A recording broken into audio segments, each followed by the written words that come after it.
welcome to Home Sweet Homeschool. If you're new here, my name is Ashley and I'm a homeschooling mom to one. And in today's video, I'm going to share with you what I've been reading over the summer as a homeschool mom. Now this video is a part of a collaboration hosted by Alicia over at DAC Family, so be sure to go check out her channel and also check out the playlist that's going to be linked down below. So here we go. Over the summer, there was a couple of books that I wanted to read to get a little more familiar with Charlotte Mason because I do love that style of learning. And I have been interested in incorporating some bits and pieces of it into our homeschool. So we are not Charlotte Mason purists. We do not follow it by any means, but there are parts of it that I love and I wanted to be able to incorporate that into my home. So I knew that I needed to read about it.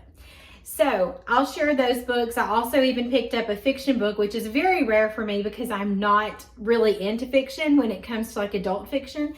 But, well, this one I don't guess would even be adult fiction. But I did read a fiction book. And then I'm going to share with you what I'm reading now because it is August and we decided we were going to start back, and we actually did a few weeks of school. We actually did like 3 weeks of school. And then we decided that we really just needed some more time off. Have you ever done that? Have you ever like, I just want my summer to last a little bit longer?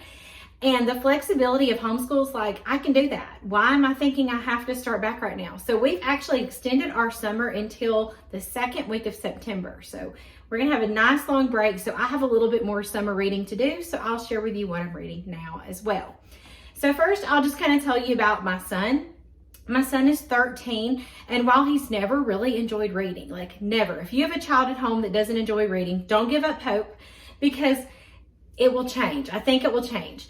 I always just tried to help him find things that he would like because I think everybody could enjoy reading. You just have to find what you enjoy.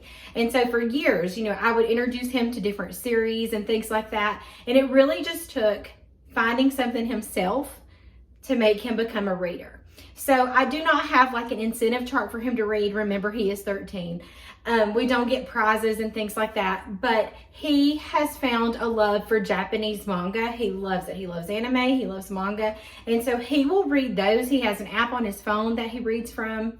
And he gets kind of bummed because you can only read 100 chapters a day.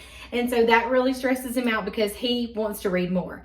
And then he also reads like the volumes themselves. So I guess a reward for him is he gets to go to Barnes & Noble and pick out another book. But that's what he likes to read. So if you have a child at home that just hasn't really found what they love yet and you have to like pull teeth to get them to read, there is hope because I did not think he would ever be a reader. And here he is blowing me out of the water when it comes to reading. So that's what he likes to do. That's what he's doing. That's it. Now, some people just don't like to read. Like my sister, she hates reading. She doesn't understand how I can go and stay in a bookstore for hours. Like she doesn't get that. She'll be bored to death. But you don't have to be like my sister. Don't give up hope on your kids. They'll start liking reading, I promise. Now, for me, this is what I have read over the summer so far. So if you're interested in Charlotte Mason or learning more about Charlotte Mason, you've got to get this book. This is the Charlotte Mason Companion. I have read it cover to cover. I have highlighted in it and I've learned so much. This is just something you can refer back to if you forget how to do something or why you're doing something. This is amazing. This is just a really good introduction to kind of everything. So I highly recommend this book. The other one that I've also read cover to cover, and you can see I have little tabs in it, is this Your Questions Answered, all about narration. This is from Simply Charlotte Mason. This has been very helpful too. If you are wanting to incorporate narration into your home and you're not really sure how or the why behind it, this is great. So I recommend this one too. Now, as far as fiction, like I told you, I read a fiction book. I actually picked this up at the Goodwill.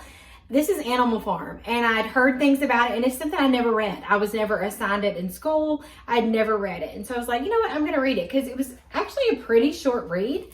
And you guys, I loved it. I was so into it. I didn't want to stop. I had to know what happened. I was invested in it. I love it. I actually picked it up because we're going to use it with the Gather Round Government unit when we get to it for high school.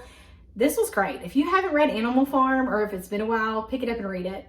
This was really good. So that's my fiction that I read. Now, since we're having this extended summer, I can count these books as summer reading, right? So what I'm reading right now I'm one of these people that have multiple books going at one time because I really just never know what I'm interested in, reading at that moment. So I have 3 books that I'm reading from right now. So the first one is the Mama Bear Apologetics. So far, so good. I like it. I usually read this one at night when I'm going to bed, and I really like that. It has some really good points in it so far that I've even shared with my son. So Mama Bear Apologetics. Now, this goes along with Charlotte Mason. So I picked up The Living Page. So The Living Page is about keeping notebooks with Charlotte Mason because that's something I'm also interested in when it comes to our homeschool. So I've read a little bit of this. I'm not super far into it. I started it later, but this has been very helpful. And then the book that I'm just, oh my gosh, it's like, where has this book been? This is Know and Tell, The Art of Narration by Karen Glass.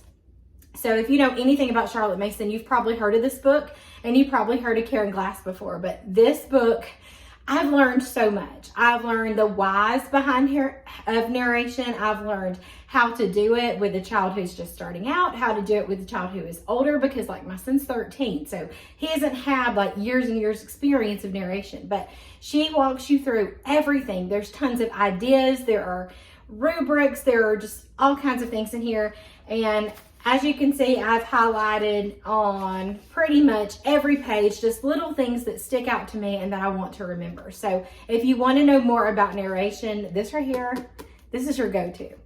So that is what we've been reading. If you read something wonderful over the summer, something nonfiction, fiction, whatever it is, leave it down in the comments and let me know. Be sure to check out the playlist. And as always, thank you so much for watching.